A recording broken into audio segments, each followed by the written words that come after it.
Nós vamos ter o nosso assunto agora dessa escola, dessa aula, para o seminário, sobre a integração entre a razão e a revelação. Meus irmãos, nós temos estudado no Manaim sobre essa diferença entre razão e revelação. E hoje nós vamos entender um pouco mais disso, como funciona a integração. Depois que a gente recebe a revelação, como que isso vai funcionar dentro da nossa vida, como que ela vai gerenciar a nossa razão, aquilo que é nosso. Para isso nós vamos ler um texto da palavra do Senhor, 1 Coríntios 2, verso 9. É um texto que conhecido nosso, Como vai ser projetado.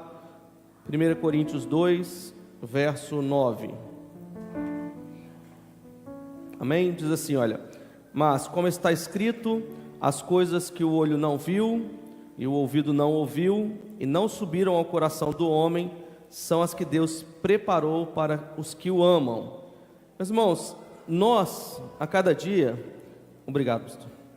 Nós a cada dia temos a nossa razão, ou seja, a forma de pensar, a nossa forma de agir. E como que isso funciona? Como que a razão ela age na nossa vida? Qual é o início dessa razão?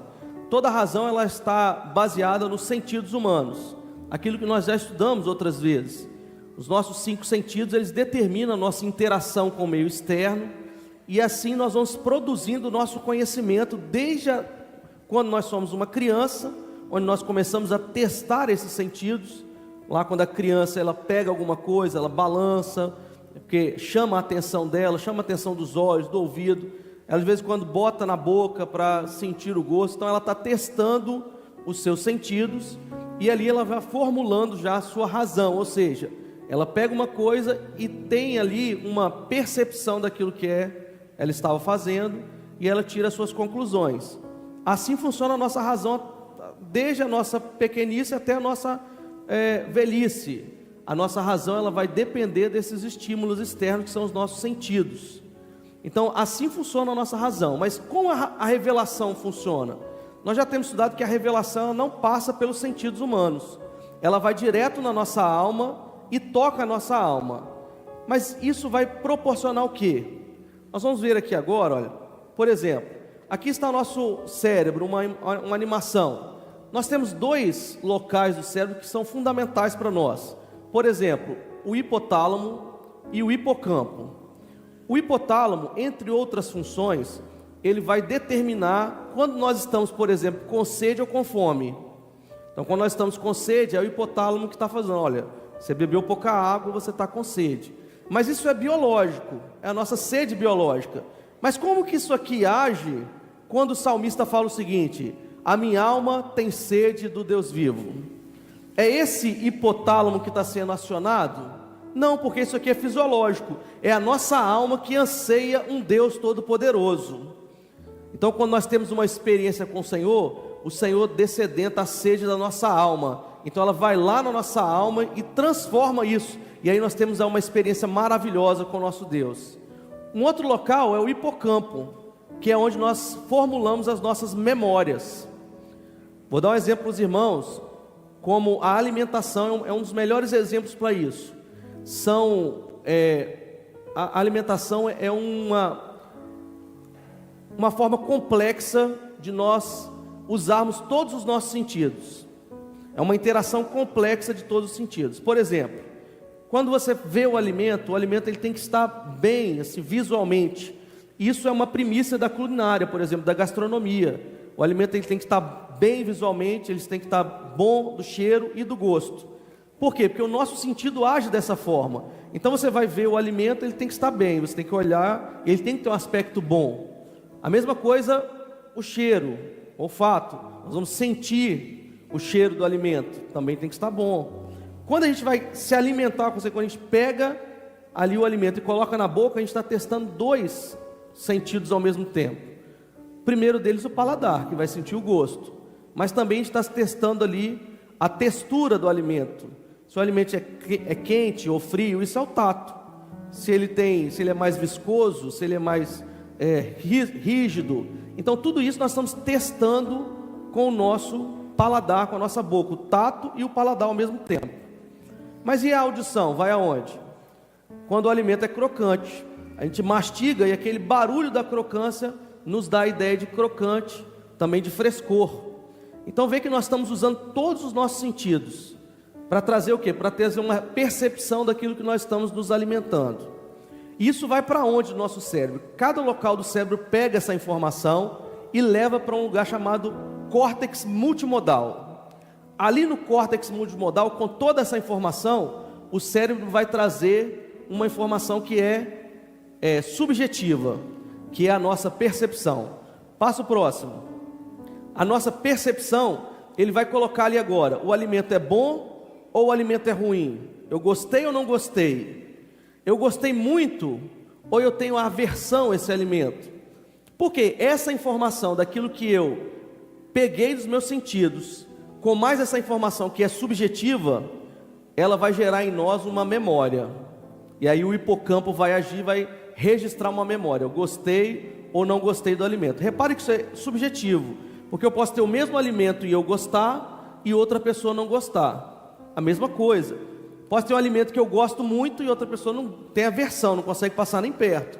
Isso é subjetivo. A experiência é a mesma, mas a subjetividade entra ali para gerar uma memória. E aí quando você vai se alimentar daquilo de novo, o cérebro busca aquela memória e fala assim, olha, é esse aqui o alimento. E você espera aquele mesmo gosto que você teve no início. Isso é como as nossas memórias são registradas. Mas como acontece com a nossa alma? Se a revelação do Espírito não passa por esse caminho, não precisa dessa comutação. Se a revelação ela vai no profundo da alma, mas chega um momento que o Senhor toca na sua vida, e aí você fala assim, opa, isso aqui é diferente. Não está relacionado a simplesmente os sentidos. O Espírito Santo tocou na minha vida de uma forma diferente. E ali agora você vai juntar uma informação que é sua própria. Porque aqui, por exemplo, o Espírito Santo está sendo derramado sobre todos. Mas eu posso ter uma experiência, você outra. Eu posso aceitar e você não aceitar a operação do Espírito. Entra uma informação que é pessoal de cada um. Que não é uma informação subjetiva, mas é você exercendo o seu livre-arbítrio entre servir ou não servir ao Senhor. Então quando a revelação vem, você toma conhecimento dela pela sua razão. Olha, isso aqui foi diferente, isso está além daquilo que são os sentidos. O Espírito Santo tocou a minha alma, eu senti que a sede da minha alma foi saciada, e agora você vai exercer o seu livre-arbítrio. Eu vou servir ao Senhor ou não servir ao Senhor? Quando você escolhe servir ao Senhor, isso gera em você uma memória que nós podemos chamar de forma didática, e uma memória espiritual, que fica marcado na sua alma para todo sempre. Você sempre vai reconhecer aquela voz vai falar com você de novo, e de novo, e de novo, e sempre você vai reconhecer a voz do Espírito Santo na sua vida, porque o Espírito Santo marcou a sua alma.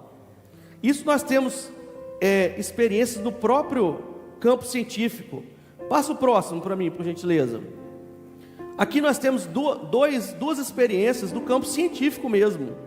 Esse aqui é um local em Chicago, onde eles fizeram algumas experiências com pacientes que têm um Alzheimer avançado ou mesmo uma demência. Eles cultuavam ao Senhor, cantavam louvores, liam a Bíblia, e mesmo esses pacientes com dificuldade de armazenar informações novas, de não reconhecer as suas famílias, não reconhecer coisas básicas, eles reconheciam os louvores e cantavam os louvores, reconheciam e recitavam a palavra, porque essa informação não está simplesmente marcada no nosso cérebro humano, ela está marcada na nossa alma. O Senhor marca a nossa vida pela nossa alma, e não simplesmente pela mente humana. Isso aqui também é outra experiência de uma senhora, que ela não sabe os nomes dos filhos, não reconhece as cores, não reconhece mais a sua casa, mas quando pergunta a ela sobre Jesus, ela fala assim, conheço. E o que ele vai fazer? Ela responde, ele vai me levar para casa. Isso ficou marcado aonde? No simples, na cabeça dela? Não, isso está marcado em um local que é um mistério para nós, é um mistério para a ciência, saber onde isso, todos esses dois estudos, a ciência não sabe explicar como que isso está gravado, mas nós, pela revelação, sabemos, isso está marcado na alma do homem, para sempre marcado. Por isso que Jó vai falar assim, quem me dera, se as minhas palavras fossem escritas, para sempre esculpidas na rocha. Meus irmãos, o Senhor Jesus gravou a nossa vida para sempre, Ele marcou a nossa vida para sempre, assim também como os nossos nomes estão escritos nas palmas das suas mãos, porque Ele nos remiu.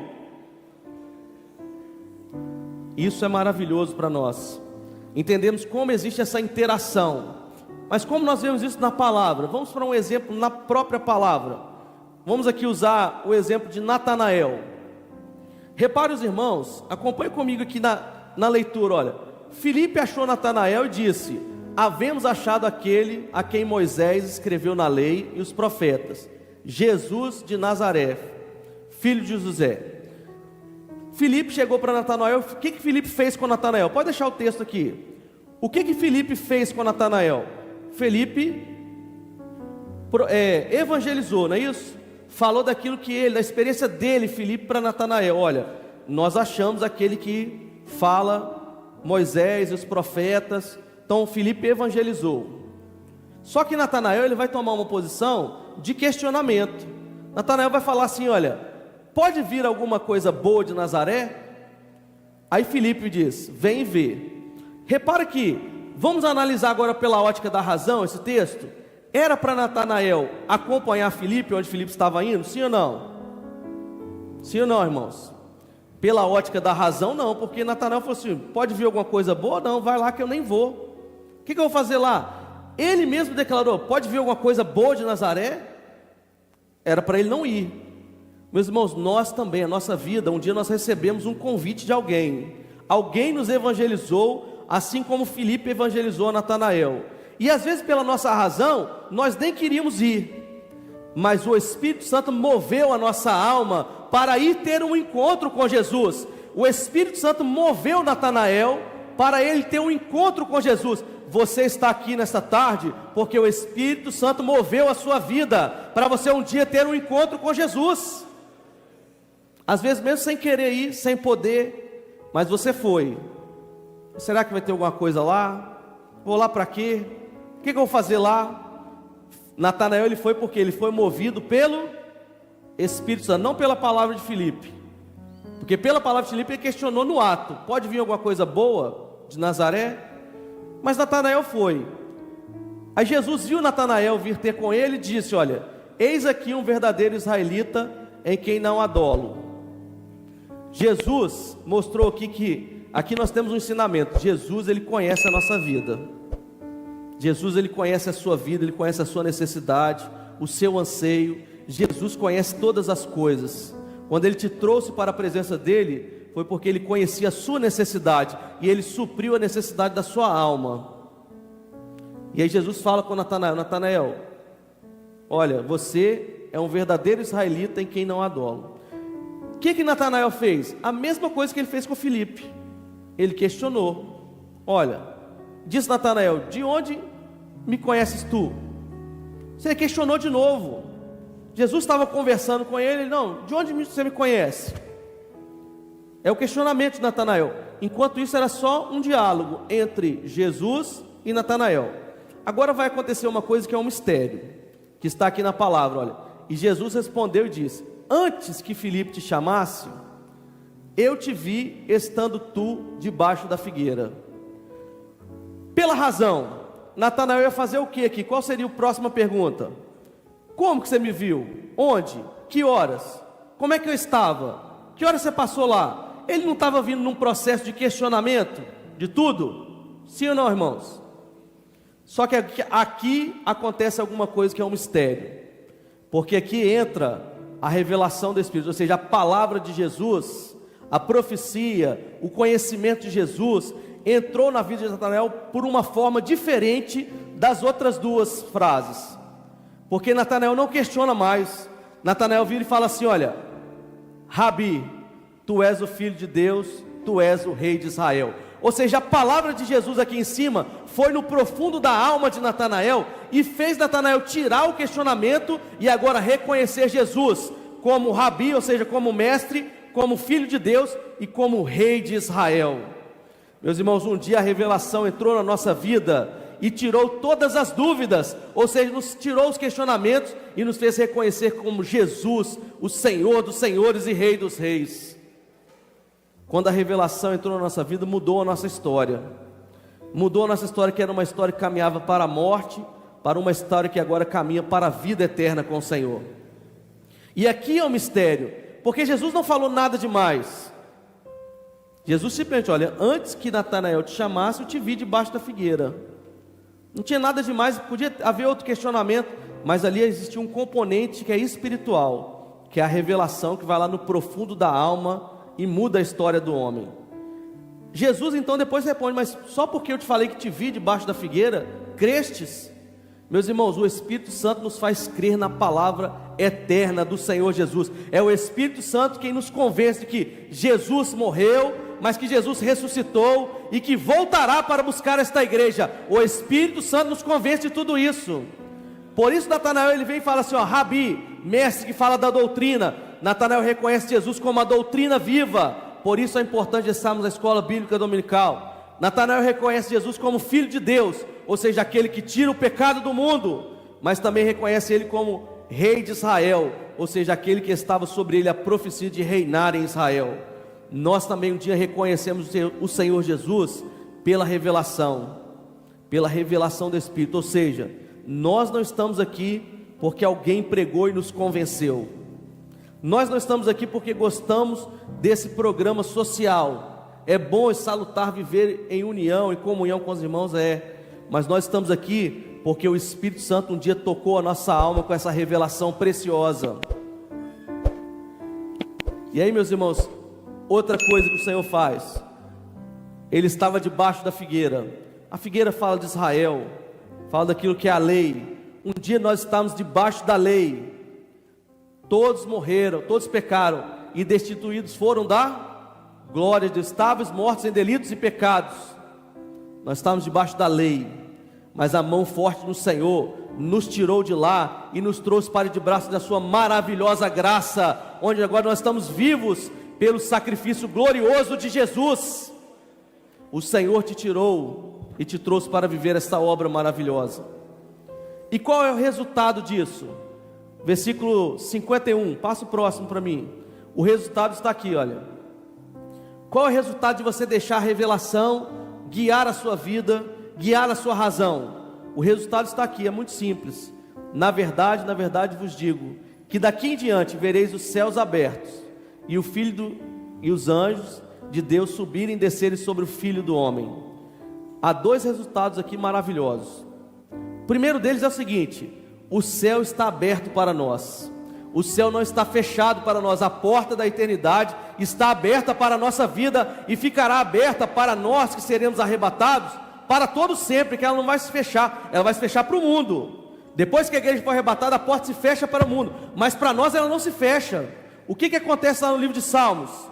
Levantai, ó portas, as vossas cabeças, porque entrará o Rei da Glória. Quando Jesus chega na eternidade com a igreja, as portas são arrancadas, porque a glória de Deus é tão maravilhosa, que não passa pela porta da eternidade. As portas são arrancadas para que entre o Jesus, o Rei da Glória, e nós entraremos com Jesus, o Rei da Glória.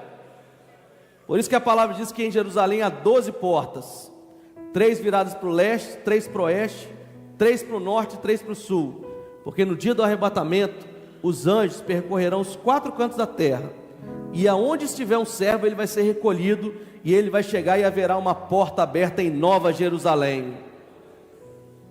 Mas enquanto isso não acontece, enquanto esse momento em que a porta vai se abrir para nós na eternidade, nós entrarmos na eternidade, enquanto isso é a segunda parte, e os anjos de Deus subirem e descerem sobre o Filho do Homem. Sobre a nossa vida existe o sangue de Jesus, o ministério de Jesus. Por isso sobre a nossa vida existe a operação dos anjos, que sobem e descem para batalhar por nós. Meus irmãos, nós somos uma obra que vive a revelação do Espírito, mas que vive também a operação dos anjos no nosso meio. Os anjos estão operando no nosso meio, e por isso nós reconhecemos essa interação. E agora, para concluir, meus irmãos, quando nós recebemos a revelação, a nossa razão não é destruída, não. A nossa razão é debilitada em alguns momentos, em outros momentos é potencializada. Sabia disso? Ela é debilitada quando? Quando nós reconhecemos a voz do Senhor e atendemos a revelação ao invés da nossa razão. Foi o que o pastor pregou aqui na aula anterior.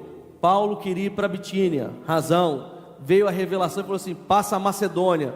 Ele foi, debilitou a razão e passou a seguir a revelação. Ali o Senhor operou na vida do carcereiro. E agora, quando que a nossa razão é potencializada? Às vezes nós estamos no trabalho, às vezes nós estamos na faculdade e temos alguma dificuldade com alguma coisa, você clama pelo sangue de Jesus e o Espírito Santo te faz entender todas as coisas, o Espírito Santo te faz entender alguma situação no trabalho, ele potencializa a sua razão para glorificar o nome de Jesus.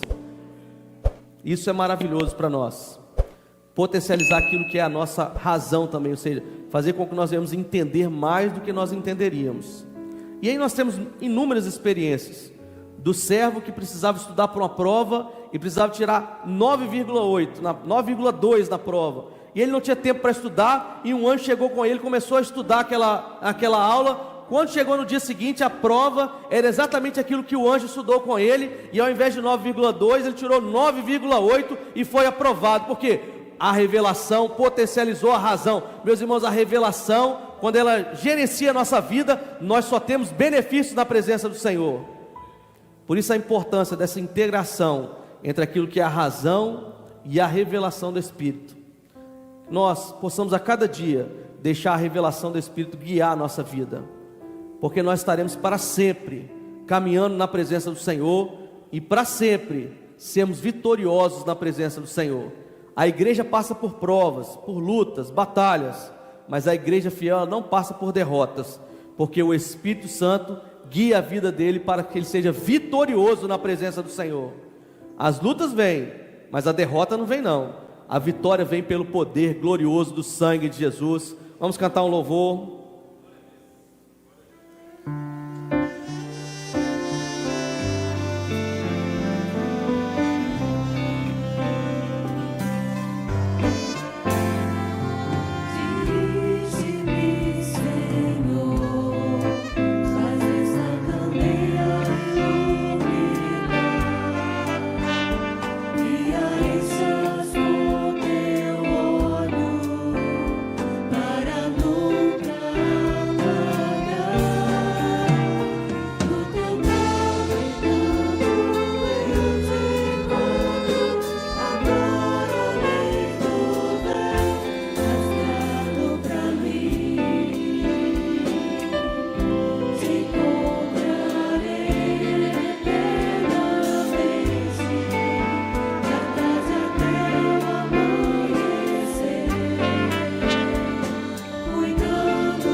A visão o Senhor mostrava que todos, irmãos, caminhava e um vento vinha e o cabelo caía e impedia de enxergar direito. E quando o irmão estava trazendo a palavra, um óleo vinha e caía sobre a cabeça dos irmãos e o cabelo parava de voar, ficava fixo e os irmãos começavam a enxergar ao longe. Glória a Jesus. Meus irmãos, a bênção do Espírito nos faz enxergar ao longe, faz enxergar aquilo que é a visão de Deus para a nossa vida, né? Amém?